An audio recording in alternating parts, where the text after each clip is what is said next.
Hi Glee fans, it's me, Kat Yuri. Once again, we're doing another rewatch right after the other one. We're gonna get this one started as soon as we can. Here we go. If you've noticed, I've changed outfits and changed my hair so I can actually tell the difference between my videos. Because I'm blind. Okay. Aw, crap, it timed out. This is what happens when I spend too much time between doing things. Okay. This is Season 1, Episode 19, Dream On. So here's what you missed last week. Puck had to shave his mohawk and people started picking on him, so he started dating Mercedes to seem cool again because she was on the Cheerios, but then she quit. She's not who I am. Finn's mom, Carol, dated Kurt's dad, Bert, which was totally Kurt's idea, but then Kurt got mad that Bert and Finn started hanging out. Rachel heard her voice and couldn't sing, and she kind of thought that was the only thing that was important. I need applause to live. But then Finn introduced her to a friend who showed her that there's a lot worse things to lose than your voice. That compensate for humor. And that's what you missed. Which, once again, they never mentioned that character again, so it interferes me, so I don't like that storyline. You want to see me? William! Biggins! There's someone I'd like to introduce you to. He's Oh, the yes. newest member of our school board, and he'd like to speak Once to again, you. character who I love. I love this actor. I love him being on Glee. I wish he was referenced or even came back just to talk. He doesn't have to do anything else. He can just talk, show up, insult someone, leave. I hate one-off characters that never show up again. Meet Mr. Brian Ryan. They wrote... Because I usually want the one-off characters to come back. Brian Ryan. We went to school together, and he made my life a living hell. He was 2 years older, dated every girl I liked, got every solo. Cheer up, sleepy Jean.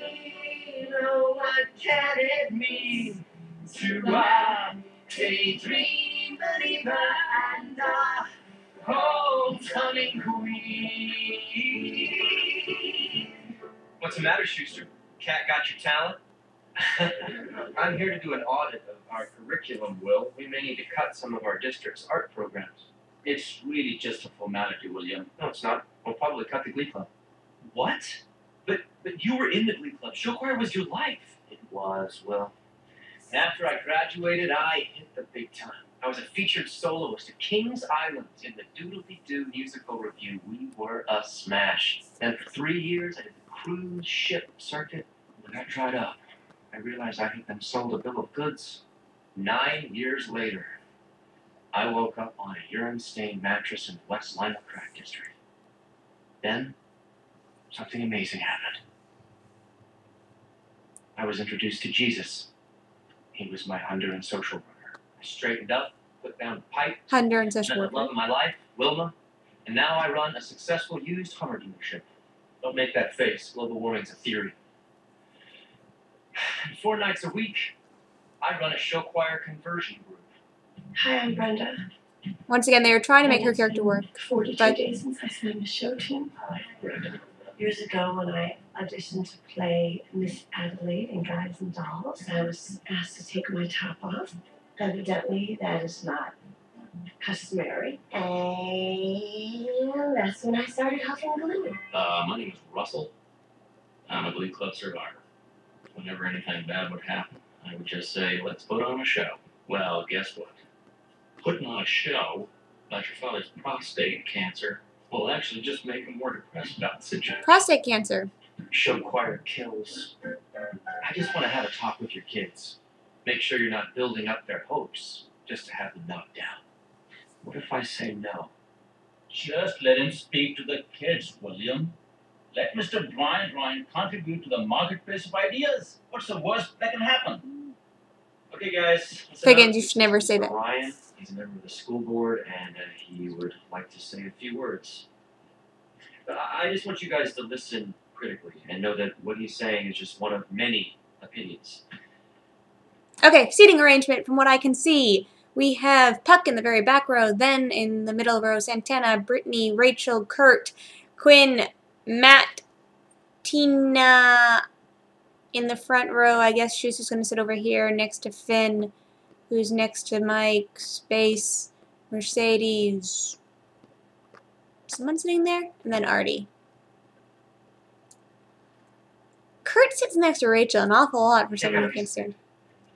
And on that paper, I want you to write down your biggest dream. Oh no. Dream I that hear what means that's so gonna say. much you are Huge star afraid for to Rachel. admit it, even to yourself. Puck's dream is a threesome. We know since he now has foursomes. No stretch mark.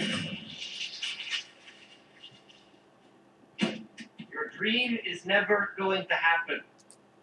91% of you will spend your entire lives living in Allen County, Ohio. So unless you wrote down that your dream was to work for a mid-market health insurance provider or find an entry-level job in an elderly care facility, you're going to be very They disappointed. mention elderly care facilities a lot on this show in very weird ways. Kurt's like, what? And Rachel's like crushed. Really depressing. I'm going to guess that a lot of your dreams involve showbiz. Well, let me tell you, Oh, Kurt and showbiz Rachel looking at each other. dreams That'd be why they're shooting are at the each most other. unrealistic of them all. That's what I want to do with my life. Look, I'm not trying to hurt your feelings. What does Tina want to do with her life? I really want to know. Tell me what Tina wants out of her life. I'm just trying to spare you. We get random. disappointment. I think we get your point. Well, Schuster here's a prime example. He used to have that glimmer of hope in his eyes that I can see right now in all of yours. But he couldn't make it happen for himself. So he now has to try and convince you all that it'll happen for you. Guess what? Well, also he had Terry pulling him down, so. His dream didn't work out. And neither will yours. Tina. Okay. You're done here. You would be wise to show me some respect. You said your piece. Now get out. Well, Schuster, I should thank you. You've made my decision about which program to cut a lot easier.